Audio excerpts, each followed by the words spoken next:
Let me begin with the observation that President-elect Biden won almost 75 million votes, more votes than any presidential candidate has in the past. But President Trump won 70 million votes, the second highest total. The conclusion here in the United States is that we have a divided country. I sit here in Washington, D.C., where 92% of the voters voted in favor of Biden, 92%, only 8% in favor of President Trump. But if you go out to the Midwest, places like Montana, Wyoming, you go to the rural areas in states like Philadelphia, even New York State, you'll find that 70, 80%, they voted for President Trump. So we have a big divide, rural-urban divide, urban areas strongly favoring President-elect Biden, rural areas very much committed voting in favor of President Trump. We have a regional divide. The coastal areas, the West Coast, East Coast, pro-Democrats, the Midwest, Southern states, very strongly in favor of the Republicans. We have a divide by education. College educated tend to favor the Democrats, less college educated favor the Republicans. We have ethnic divides. People of color favor the Democrats, whites tend to vote for the Republicans. If you look at the Asian community, and the Asian community is diverse, we're talking about Chinese, Japanese, Filipinos, Vietnamese, Indians. Broadly speaking, the Asian community has voted in favor of the Democrats, but there are exceptions. The Vietnamese, for example, they voted in favor of the Republicans. Even within the Filipino community, which overall favor the Democrats, there are strong groups that are in favor, in fact, of the Republicans and favor President Trump. So you have strong differences across groups, across regions, across localities. What about overseas? If you look at what I call the ethnic Chinese groups overseas, let's start with mainland China. 4 years ago, mainland China favored Trump. They didn't really like the Democrats. They thought they could deal with Trump. Today, it's more divided. There's some in Beijing who would still prefer a Republican winning over a Democrat because they think the Democrats' policies regarding ideology, human rights, democracy might be more strongly pressed by a Biden presidency compared to a Trump presidency. Then if you look at overseas Chinese abroad, generally speaking, they favor, I would say, generally favor Democrats, but not always. Vietnam very strongly has been favoring Trump. Taiwan favored Trump, mainly because of the policies that Trump had in terms of promoting potential Taiwan becoming more independent. So there are views even among what I call the broader overseas Chinese community in Asia in terms of what is going on. Now we face what I call a divided world. So what is President-elect Biden's likely policies? Well, I would first basically say that he's going to move from what I would call Trump's America First strategy to a America Together strategy. He wants to unite the people domestically at home. He also wants to build alliances with the outside world. So if you're going to go from a so-called America Alone strategy to one in which the world is being brought together much more strongly together. How is this going to play out in terms of policies? I'm going to talk a little bit about domestic policies, and then I'll focus on foreign affairs, because domestic policies here influence America's foreign policies. Now, what Trump was basically going with a focus on competing, strongly becoming more isolationist, in many ways dividing the country. So Biden is pushing a much more unified view of what should be done at home. He's going to begin with the pandemic. So you may have already heard today that he's formed his own pandemic advisory board. So that's the first priority. But he's also got to get the economy revived. So he's going to be pushing things like an infrastructure program. He's going to push for more American competitiveness. He's going to try to bring the people together. He's going to work on issues like climate change.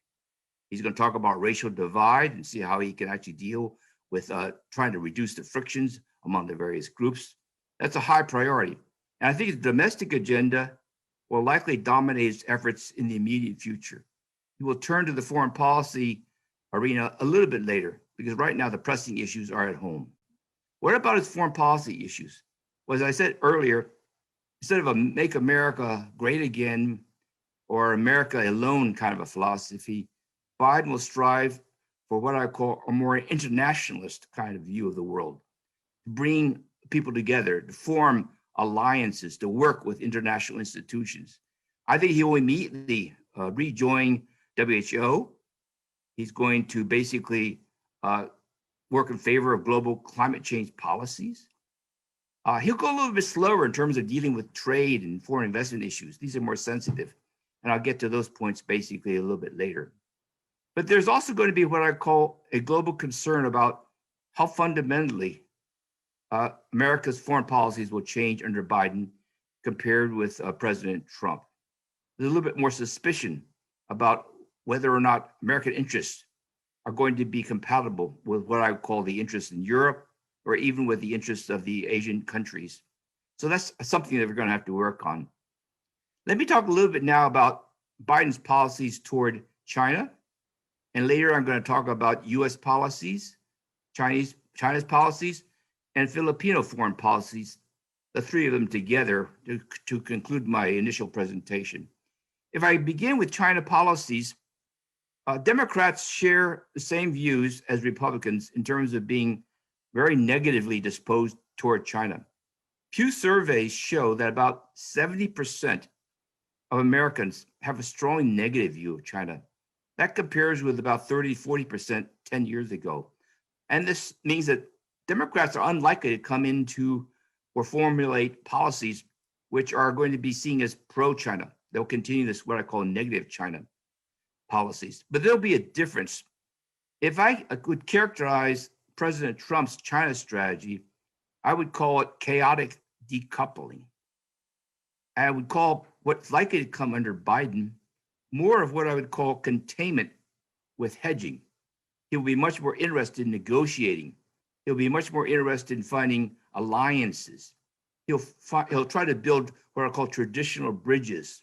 He'll reach out with the foreigners. He'll be less combative. But he'll also have to be what I would call remain relatively tough on China because general sentiments are pretty negative. If you look at the constituents in the US shaping China policies, I would say there are three groups. There is the White House, which has been pushing trade concerns, protectionist trade policies, worried about a decline in manufacturing jobs in the US. That's one group. There are American business community, and their concern about China is what I call unfair access. Foreign investment policies in China are discriminatory. They want better access to the Chinese market. They want protection of intellectual property. They're concerned about foreign technology being stolen. That's a second group. Whereas the White House has been arguing about separation or trying to bring jobs more back to the US because of the trade concerns, the second group, the business community, is actually favoring more integration. They want to actually invest more in China. And there is a kind of a conflict here because if more American businesses actually invest in China and they actually produce in China and they'll be exporting back to America, the trade deficit problems that America's been having with China will actually get worse. But the third group has become much more important. They are what I would call the security hardliners. They're essentially worried about a rising China, challenging America's position as a dominant global power. And they will challenge this, so they fear the challenge will come from China's growing capacity in high-tech industries, becoming a more innovative nation. So they see a tremendous need to decouple, to restrict investment in China, and to separate the two countries. And now you have a problem because the hardline security group, their policies are directly opposite of what I call the US business community.